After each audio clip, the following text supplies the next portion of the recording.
What's happening, everybody? John Hendricks here for Saints News Network, coming at you with another recap from Saints training camp. Day 6 in the books. It's Tuesday. A lot of fun stuff. No fans today. Got an interesting practice flow. But of course, before we get into breaking down all the happenings at training camp, just want to remind everybody and shout out to Justin Burgess over at BenPro for producing today's show. If you have a business in the greater New Orleans area, be sure to contact Justin for all your health insurance and employee benefits needs. 504-888-8038. Justin Burgess, he will hook you up. He works with accounts like NOLA Motorsports and other locals. Give him a call. Give him a chance. Great guy. Played hockey with him a long time ago. Good guy to know. Solid guy overall. Would not recommend somebody if I didn't trust in them. So thanks to him for producing today's show. Let's get into all the action. So Tuesday, let's start with the attendance part of Saints training camp. Andres Pete, only player not there today. You know, again, this is kind of expected. He's dealing with a quad injury. It's not feared to be serious.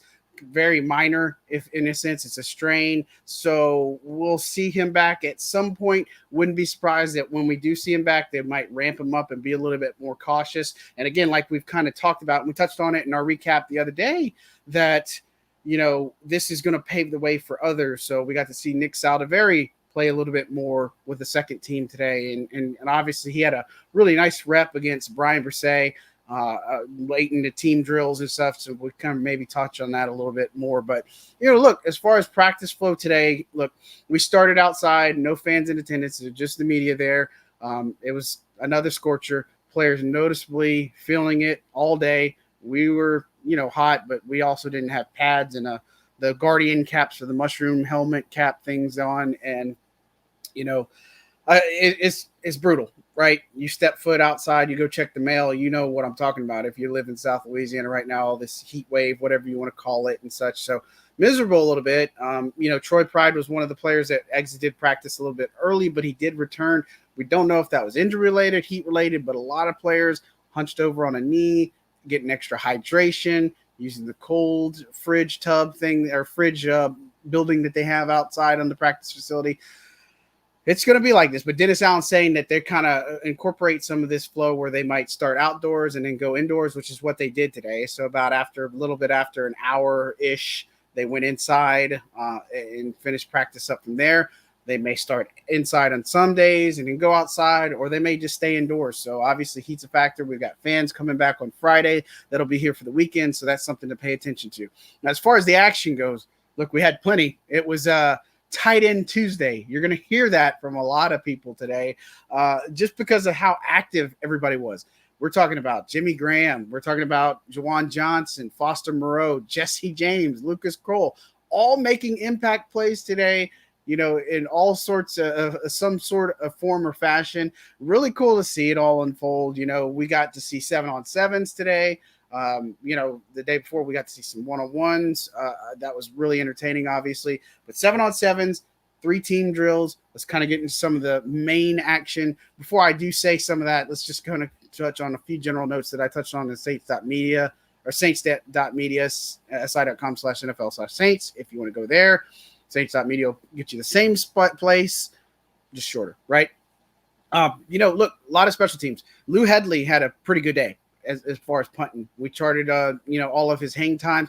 He had one punt, probably definitely wanted to have back, you know, but other than that, he had some really good hang time. You know, they started out punting from basically the shadow of their own goalpost, if you will, a tight punt formation, move up 5 yards or, you know, a few in between, then punt it some more until you get all the way across maybe about midfield. And then you work on directional inside the 5 punts. Real pretty punt. Real pretty ball. You know, look, he had some really good, some boots, and Kirk Merritt made a really good play downing a punt inside the 5.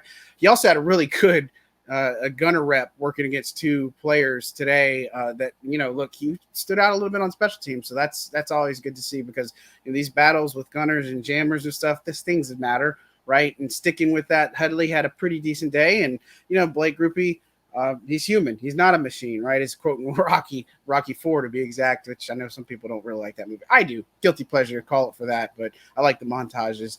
But at any rate, Groupie ended up missing his first field goal of training camp, so now it seems like we're on an even playing field. Competition's there. Dennis Allen talked about it after practice is asked, and look, it's going to come down to it, and who makes them in preseason, I think, and how that works. But it's also hard to gauge because you're also banking saying, well, the offense is going to have some points up on the board and stuff or get in those situations. So real close to call right now. Again, I won't necessarily say it 6 days through camp, but again, I feel like right now we're in a space where until Headley or Groupie does something that's going to beat out Will Lutz and Blake Gillikin, then there's not much to talk about. Some other players that flashed for me today, Nephi Sewell, in coverage and run defense, run support. I thought he flashed a little bit for me. Keith Kirkwood, this is a guy, a veteran. We talk about the receiver room. He's a guy that, obviously – the outlook on the final 53, just depending. We know 4, 5, and 6 on the roster, assuming they keep 6 receivers, is kind of up for grabs. Kirkwood's a veteran in this league. He's been around a long time. He came back to New Orleans.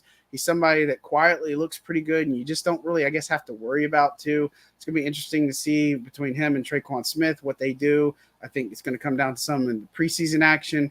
But, those are two of the standouts. And, again, I mentioned Saldiveri. There was a rep. Let's see, make sure I get it right. It was a rep and team where he was paired up against Brian Brisset. Look, I was focusing more on Saldiveri, right? And he had a really solid rep against Brisset, tried to kind of do an inside swim move and rush, and Saldiveri, good hand placement, good block, moved him to the outside a little bit. And so those are always good to see because everybody's asking about, Brisset, Foskey, and Saldiveri right now. And it's easy to highlight the guys that are in the skill positions like Kendre Miller, who looked good again today. He looks great. I'm really impressed to see, I'm impressed with what I've seen from him. Really impressed to see more. We want to see more. He's left a good lasting impression here, so we'll see more of that. But going back to this, and him and A.T. Perry, obviously those are two of the ones skill positions, so they stand out. But, some of these other guys that work in the trenches or Jordan Howden, those are guys that we want to focus in a little bit more. And I think when preseason comes along, it'll be something that we pay more attention to, right? But overall, you look at today, a lot of activity, lot of stuff we've seen from the tight end room. Look, I really like the way we touched on Jimmy Graham yesterday.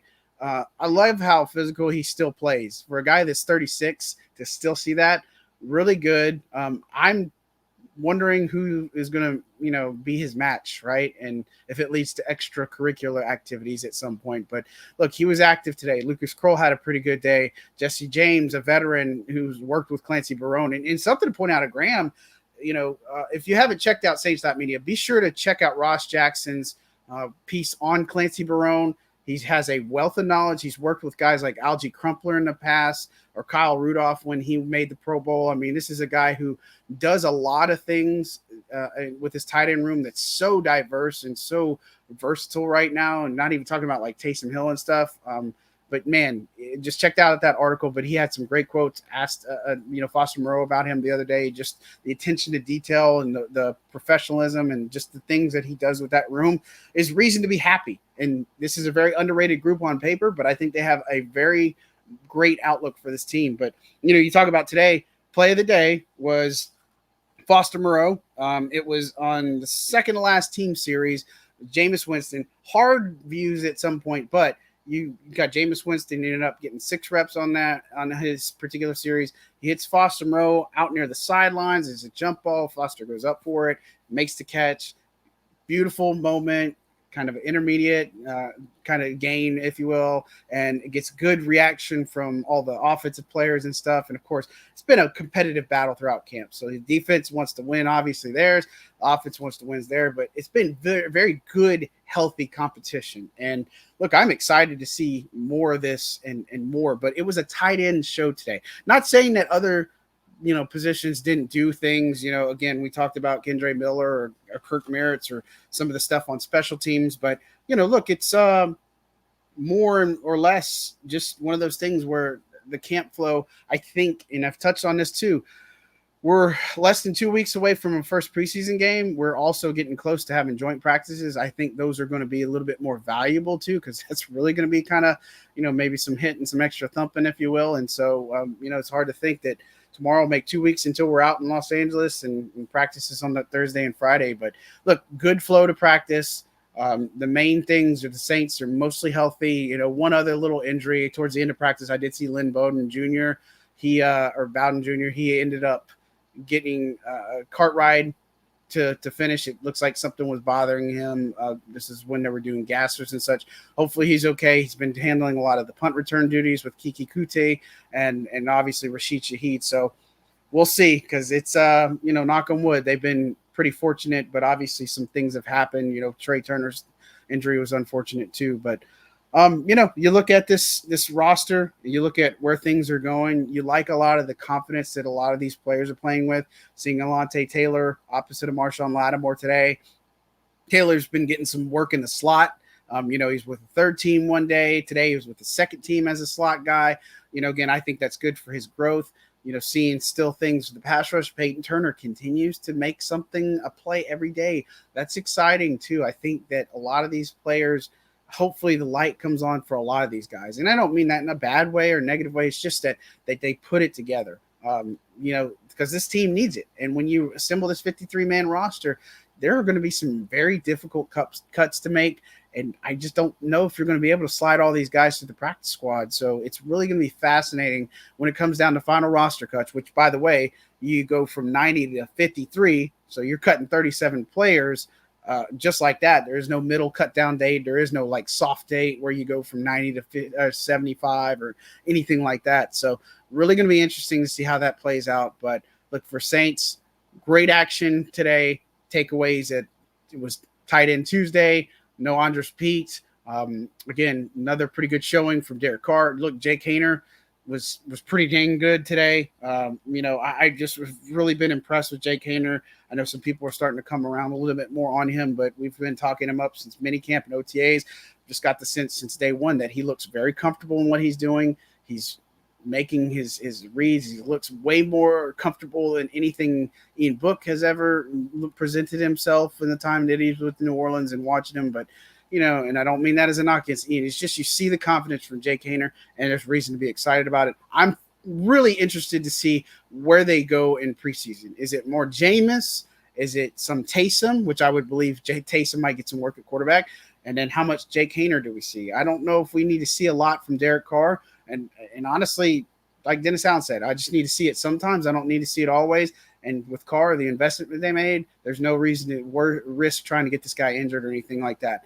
But, it's another day. We've got one more practice tomorrow on Wednesday. Thursday, everybody's off. We come back Friday, Saturday, Sunday. Starts kind of like a gauntlet, if you will, until Tuesday with some fans coming back. And they're only allowed to attend 7 this year. So there'll be 4, 5, and 6 this weekend, and then there's one more. So a lot of fun stuff. Keep tuned to Saints News Network, saints.media, at Saints News, si.com/NFL/Saints. Thanks to Justin Burgess for producing today's show. I'm John Hendricks signing out. Be good people.